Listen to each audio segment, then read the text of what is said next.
World leaders have condemned Russia's latest offensive in Ukraine's east. The Kremlin is seeking to make up for recent military losses around the capital, Kyiv, by seizing control of the country's industrial heartland. Areas marked in blue are already under Russian control. A new front line, shown in red, stretches along nearly 500 kilometres.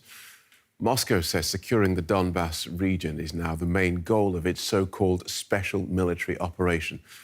Our next report contains images that you might find distressing. More Ukrainian civilians killed by Russian shelling. In a residential apartment block in Kharkiv, a man recognizes his neighbor. He worked in security nearby. Every day he went to get food. Every day. The shelling began and we fled. When we came back, the old man was already dead. Closer to the front lines, in Kramatorsk, more victims of Russian bombardment. The increased shelling has not only added to the numbers of dead, it has also forced Ukraine to suspend evacuation efforts for the living.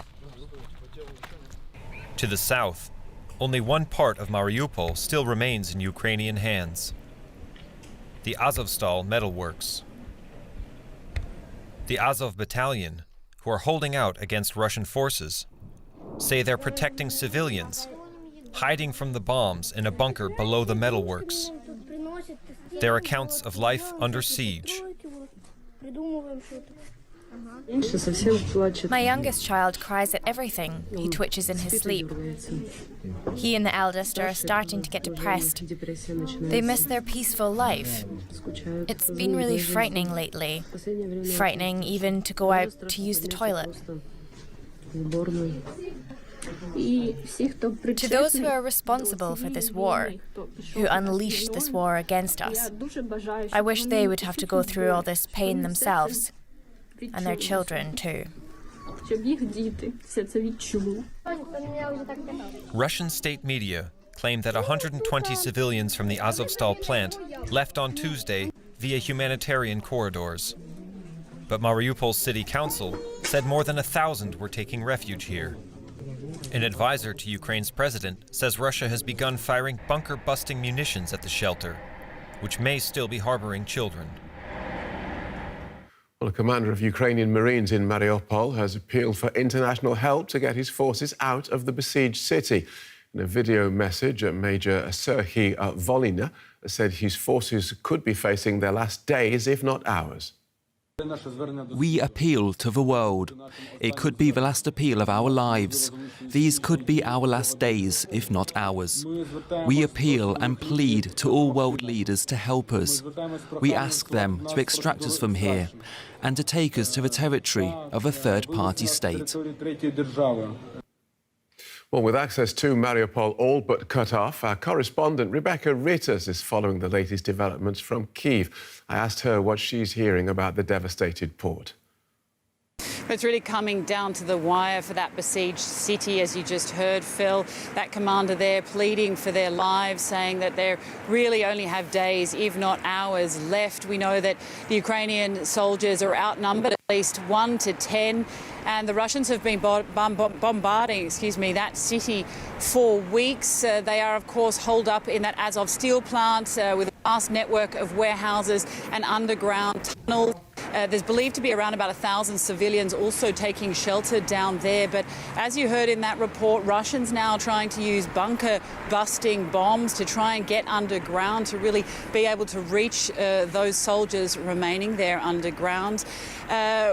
We do think that Mariupol will fall to the Russians in the coming hours and days, but really the Ukrainians will be hailed heroes regardless. They've done what they set out to do, and that's really hold up the Russian resources and soldiers from going elsewhere in this war. So definitely those soldiers looking to lose that city shortly, but will be hailed heroes nonetheless. Right, and now the Russian offensive in Donbas seems to be well underway. Yes, that picked up really that expected bombardment of the Donbas and of the eastern region really picked up yesterday. More than 1,200 targets hit by artillery and missile fire by the Russians. The Russians managed take their first town, Kreminna. They were able to take that from the Ukrainians, their first win in the eastern assault. But the Ukrainians also managed to retake a town that's very close to the city of Donetsk. So wins on both sides there. The Ukrainians say that this is a very decisive phase, this second phase of the war. So definitely picking up pace there, Phil. And so how are people there in the capital reacting to these developments? There's some frustration, you could say, from the capital about just how much support they're getting from the West. Again, President Zelensky in his nightly message calling for more weapons. He said if they had the weapons they needed, they could have already won this war. So, you know, some frustration there that not more is being done to support them. Some planes, US planes and parts have started arriving from that $800 million aid package that was agreed last week, and more is on the way. It is believed that another aid package will be agreed to by the US. But frustration that other European countries, for example, haven't done more, that they're only starting to discuss, still having known for at least 2 weeks that this offensive was going to take place, but they're only discussing still maybe what they will send. So really some frustration there with Zelensky saying that they could have already won this and that it's a very decisive phase, not just for Ukraine, but for the rest of Europe as well. So feeling slightly alone in this battle, Phil. OK, thank you for that. Rebecca Ritters in Kyiv. Well, let's get more on Russia's offensive in Ukraine's east from Frank Ledwich. He's a former military intelligence officer. He now lectures in military capabilities and strategy at the University of Portsmouth. Welcome to DW. What's your understanding of the progress Russia is making in this eastern assault? Well, they've started what's called the artillery preparation and some initial probing attacks, such as Kreminna, which your correspondent mentioned, which is quite a small town, actually, which has been fought over for a number of years, or at least contested. They are not really set or ready for this operation. Something of this size would really take several months to set up. They've had a few weeks. There needs to be logistics, networks fully protected and secure and so forth. There are all kinds of things they should have done, haven't.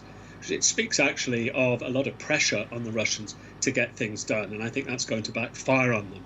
So to answer your question directly, it's raining now, it's warm, it's going to be a terrible day for the defenders, lots of people are going to get killed, but the Russians are in some trouble, I think, from the perspective of preparation. All right, so when we look at these two sides, they do appear mismatched. Is there any doubt that Russia will ultimately take Donbas? Yes, I think there's plenty of doubt. This is going to be like any battle of this kind, of this nature, artillery and armour, ground war. It's a war or a battle of attrition, and the side which can sustain its logistics and supply will prevail in that battle, which is why President Zelensky, quite rightly, is so concerned about maintaining or increasing and then maintaining that stream of weaponry, particularly, as you said, heavy weaponry, which needs to get there to be able to essentially slug it out with the Russians there. We're talking artillery, armoured personnel carriers, things like that, as well as maintaining their air defences. All right. Going back to what your first answer there, you said that this if Russia has not prepared this assault properly, and you said that this speaks to pressure on Russian forces, and it certainly sounds like Russian military commanders being taken by surprise by their political leaders.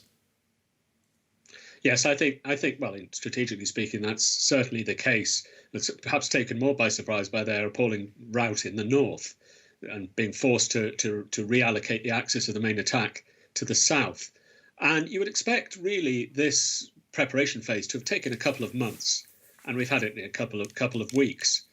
So the Russians are going to run into difficulties. They are going to face an enemy, however, which is very well prepared and has been preparing for a number of years for an attack like this.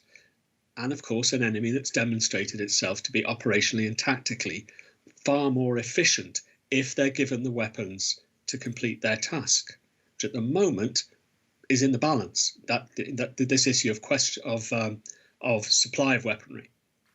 And if Russia actually takes Donbas, a part of the Russian justification for this is denazification and to liberate people in the Russian native speakers from the so-called Nazis.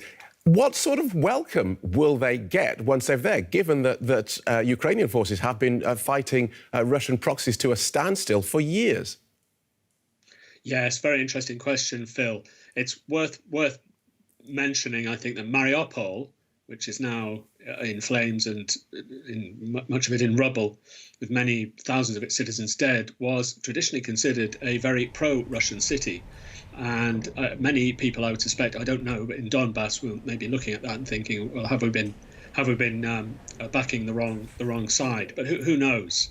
The issue is now in the hands of artillery crews, tank crews, and of course the excellent Ukrainian light infantry with their Western-supplied missiles. Good talking Perhaps, to you. though, we need. Yeah, thanks very much. All right, thank you so much for that, former military officer Frank Ledwich.